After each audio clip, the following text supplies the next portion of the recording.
بسم اللہ الرحمن الرحیم۔ ناظرین، میں ہوں آپ کا میزبان انور غازی اور آپ دیکھ رہے ہیں JTR پوڈ کاسٹ۔ آج ہم بات کریں گے جامعۃ الرشید کے سالانہ فضلہ اجتماع پر اور المنائی کی تاریخ کیا ہے۔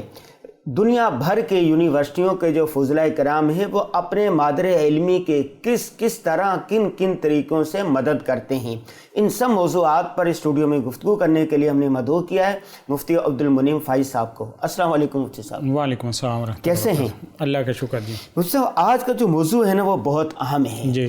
دنیا بھر کی یونیورسٹیوں کے جو فضلاء ہوتے ہیں وہ اپنے مادر علمی کے کن طریقوں سے مدد کرتے ہیں، اور سب سے پہلے یہ بتائیں کہ المنائی کی تاریخ کیا ہے؟ جی بسم اللہ الرحمن الرحیم۔ دیکھیں، جو المنائی ہے اصل میں علماء سے یہ نکلا ہے۔ اس کا مطلب یہ ہے کہ ہمارے علماء یعنی جو گریجویٹس ہوتے تھے ان کے لیے یہ اصطلاح استعمال کی جاتی تھی کہ ہمارے جو پاس آؤٹس ہیں وہ کون ہیں۔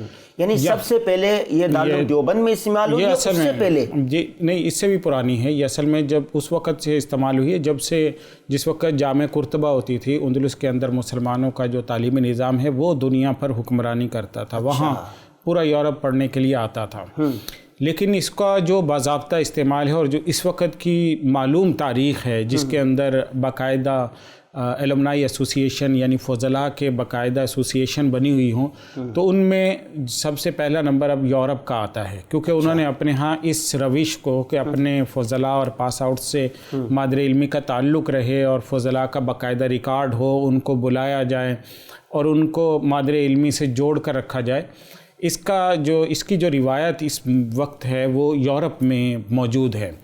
یورپ میں جو اس وقت کی سب سے قدیم ترین یونیورسٹی جس میں المنائی ایسوسیشن موجود ہے وہ ہے ایڈنبرگ یونیورسٹی UK کی۔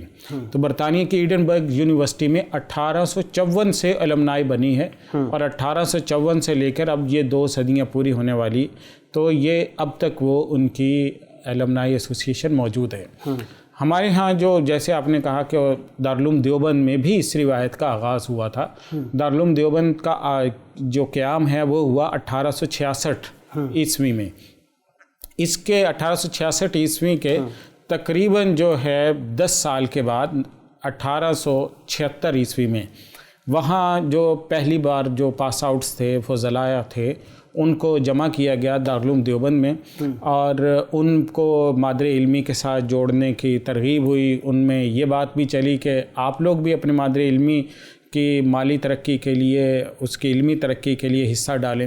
تو اس وقت میں یہ بھی طے ہوا کہ فضلاء جو ہیں وہ آئندہ سال میں 1 مرتبہ اپنی تنخواہ کا 1/4 حصہ اپنی مادر علمی دارالعلوم دیوبند کے لیے دیا کریں گے۔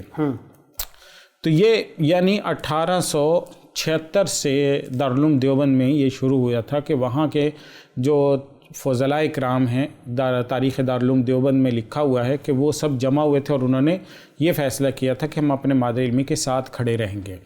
لیکن یورپ نے اس روایت کو بہت اہمیت کے ساتھ، پوری مینجمنٹ کے ساتھ، انتظام و انصرام کے ساتھ، پورے ریکارڈ کے ساتھ بہت فروغ دیا ہے۔ اس وقت جو ہمیں ڈیٹا ملتا ہے اس میں یورپ کی یونیورسٹیاں کہیں آگے نکل گئی ہیں۔ ہمارے جو مدارس ہیں یا ہمارے دینی طبقہ ہے، دینی ادارے ہیں، ان کے اندر اپنے فضلاء سے یہ تعلق اور فضلاء کے ساتھ اس طرح کا جو ربط ہے اور المنائی ایسوسیشن وہ اتنی زیادہ مضبوط نہیں ہو سکے۔ مثلاً اب آپ دیکھیں کہ اس وقت دنیا میں جو سب سے ٹاپ اس وقت انڈاؤمنٹ موجود ہے وہ ہارورڈ کی ہے۔ ہارورڈ پوری دنیا اس کو جانتا ہے۔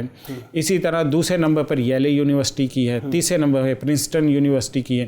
تو یہ رینکنگز ہیں یونیورسٹیز کی جو اس وقت انڈاؤمنٹ میں دنیا میں سب سے آگے نکلے ہوئے ہیں۔